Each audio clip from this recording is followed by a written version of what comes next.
Chapter 7. How the Adventure Ended. "Look at what?" said Edmund. "Look at the device on the gold," said Caspian. "A little hammer with a diamond above it like a star," said Drinian. "Why, I've seen that before." "Seen it?" said Caspian. "Why, of course you have. It's the sign of a great Narnian house. This is the Lord Octesian's armoury." "Villain," said Reepicheep to the dragon. "Have you devoured a Narnian lord?" But the dragon shook his head violently. "Or perhaps," said Lucy, "this is the Lord Octesian turned into a dragon under an enchantment, you know." "Needn't be either," said Edmund. "All dragons collect gold, but I think it's a safe guess that Octesian got no further than this island." "Are you the Lord Octesian?" said Lucy to the dragon, and then when it sadly shook its head, "Are you someone enchanted? Someone human, I mean?" It nodded violently. Then someone said, people disputed afterwards whether Lucy or Edmund said it first, You're not Eustace by any chance?" And Eustace nodded his terrible dragon head and thumped his tail in the sea, and everyone skipped back. Some of the sailors with ejaculations I will not put down in writing, to avoid the enormous and boiling tears which flowed from his eyes. Lucy tried hard to console him, and even screwed up her courage to kiss the scaly face, and nearly everyone said hard luck, and several assured Eustace that they would all stand by him, and many said there was sure to be some way of disenchanting him, and they'd have him as right a rain in a day or two. And of course they were all very anxious to hear his story, but he couldn't speak. More than once in the days that followed he attempted to write it for them on the sand, but this never succeeded. In the first place, Eustace, having never read the right books, had no idea how to tell a story straight. And for another thing, the muscles and nerves of the dragon claws that he had to use had never learned to write, and were not built for writing anyway. As a result, he never got nearly to the end before the tide came and washed away all the writing except the bits that he'd already trodden on or exactly swished with his tail. And all that anyone had seen would be something like this. The dots are for the bits he'd smudged out. Now, hopefully, as you're in your books, you can see this writing here. "I went to sleep Dragon's cave because it was dead and eaten and woke up and could get off me arm. Oh, bother!"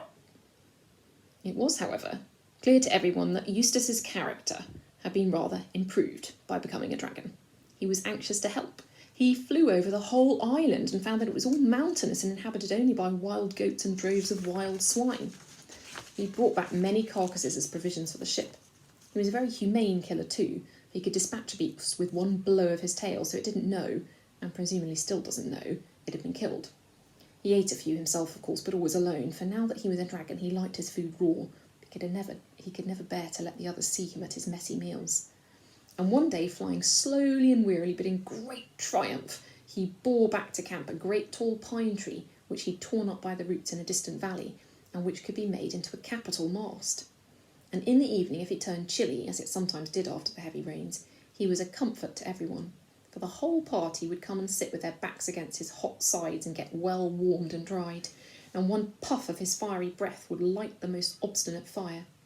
Sometimes he'd take a select party for a fly on his back, so that they could see wheeling below them the green slopes, the rocky heights, the narrow pit-like valleys, and far out over the sea, to the eastward, a spot of darker blue on the blue horizon, which might be land.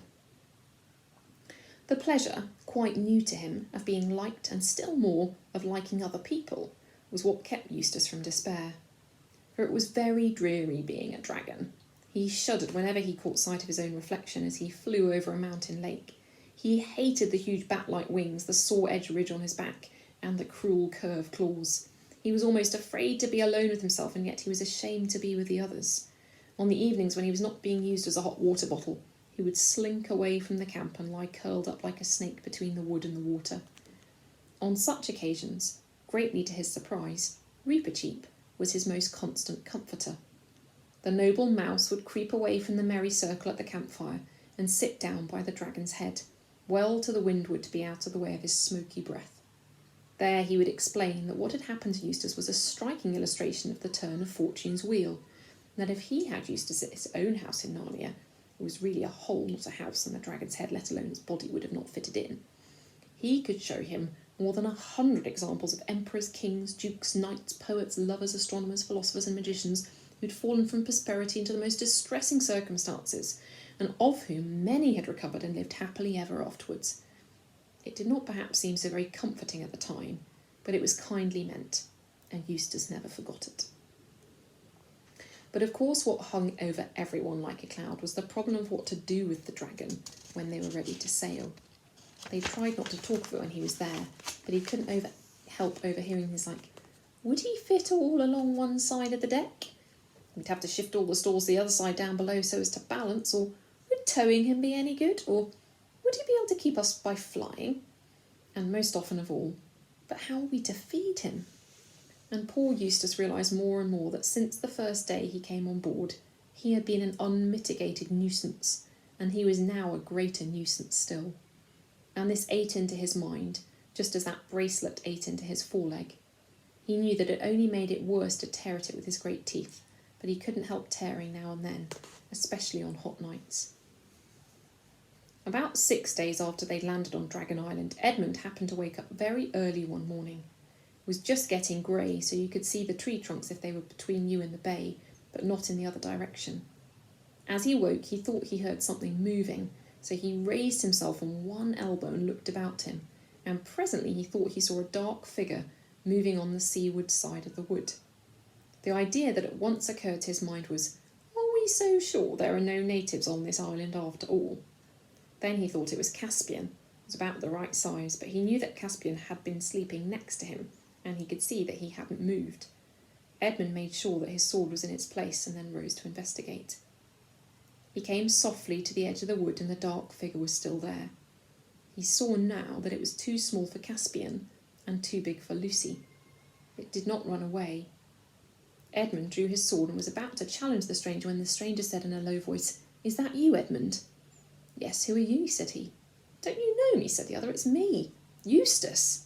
"By Jove," said Edmund, "so it is my dear chap." "Hush," said Eustace, and lurched as if he were going to fall. "Hello," said Edmund, studying him. "What's up? Are you ill?" Eustace was silent for so long that Edmund thought he was fainting. But at last he said, "It's been ghastly. You don't know, but it's all right now. Could we go and talk somewhere? I don't want to meet the others just yet." "Yes, rather, anywhere you like," said Edmund. "We can go and sit on the rocks over there. I say, I am glad to see you looking yourself again. You must have had a pretty beastly time." They went to the rocks and sat looking down out across the bay while the sky got paler and paler and the stars disappeared except for one very bright one low down and near the horizon. "I won't tell you how I became a dragon till I can tell the others and get it all over," said Eustace. "By the way, I didn't even know it was a dragon till I heard you all using the word when I turned up here the other morning. I want to tell you how I stopped being one." "Fire ahead," said Edmund. "Well, last night I was more miserable than ever, and that beastly arm ring was hurting like anything." "Is that all right now?" Eustace laughed, a different laugh from any Edmund had heard him give before, and slipped the bracelet easily off his arm. "There it is," he said, "and anyone who likes can have it as far as I'm concerned. Well, as I say, I was lying awake and wondering what on earth would become of me, and then, but mind you, it might have all been a dream, I don't know." "Go on," said Edmund with considerable patience. "Well, anyway, I looked up and saw the very last thing I expected, a huge lion coming slowly towards me. And one queer thing was that there was no moon last night, but there was moonlight where the lion was. So it came nearer and nearer. I was terribly afraid of it. You may think that being a dragon I could have knocked any lion out easily enough, but it wasn't that kind of fear. I wasn't afraid of it eating me. I was just afraid of it, if you can understand. Well, it came close up to me and looked straight into my eyes, and I shut my eyes tight, but that wasn't any good because it told me to follow it." "You mean it spoke?"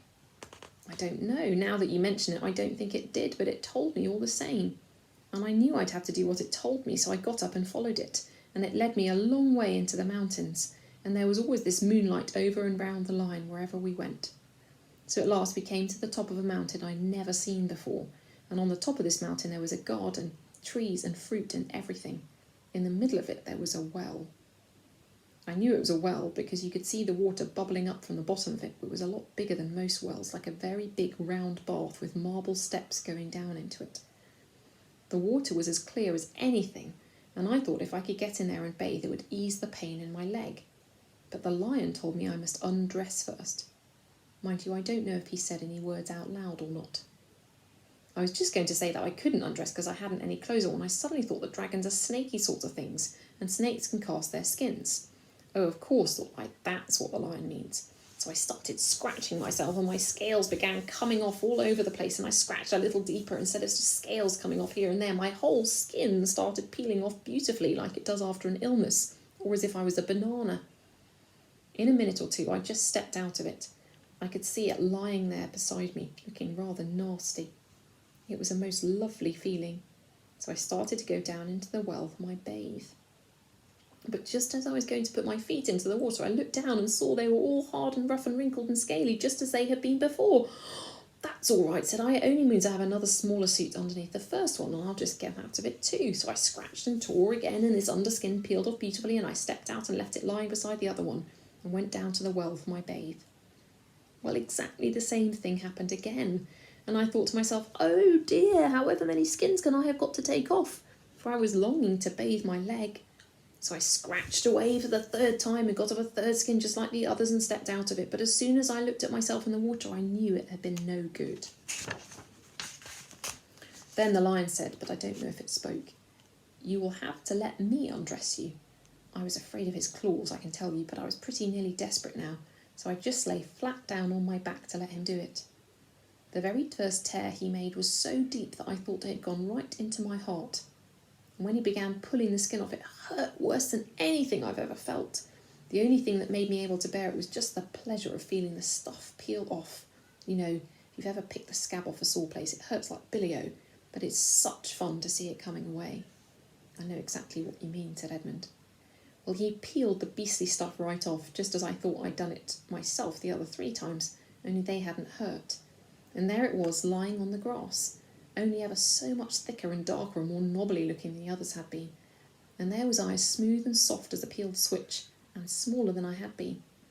Then he caught hold of me. I didn't like that much, for I was very tender underneath now I had no skin on, and threw me into the water. It smarted like anything, but only for a moment. After that it became perfectly delicious, and as soon as I started swimming and splashing, I found that all the pain had gone from my arm. And then I saw why. I turned into a boy again.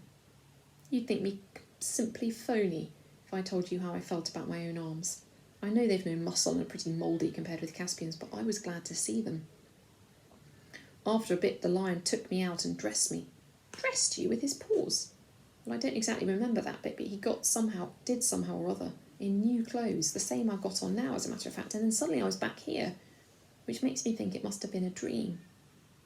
No, it wasn't a dream, said Edmund. Why not? Well, there are the clothes for one thing, and you have been, well, undragoned for another.